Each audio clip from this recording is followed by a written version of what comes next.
Right now, if your business or your organization is successful, to quote a friend, Rob Roden, who wrote a book, Free, Perfect, and Now, somewhere right around the corner, around the world, somebody believes they can do it better, cheaper, and faster than you can do it.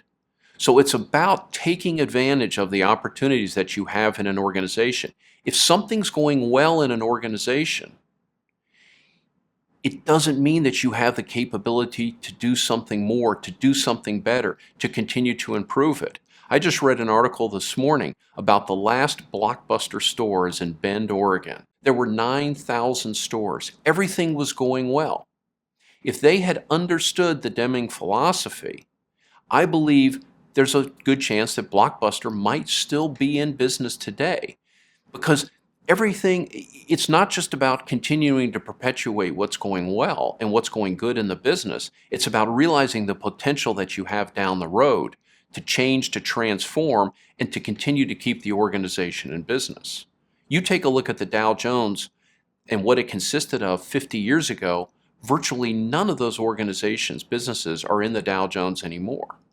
As a leader, you have an obligation to continue to transform the organization. Those organizations that are out of business in 20 years on average went out of business because they didn't continue to transform. They didn't have a theory, they didn't have a body of knowledge that would enable them to continue to transform. They kept trying to do the same thing better and better and better. And the example that Deming gave in his seminal book, The New Economics, was a carburetor company. And they were in the business to make the lowest cost, highest quality carburetors year after year after year. And they did it.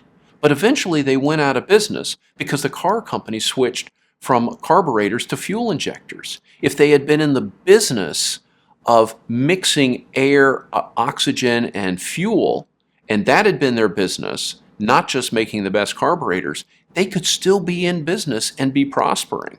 So it goes beyond just doing things effectively, efficiently.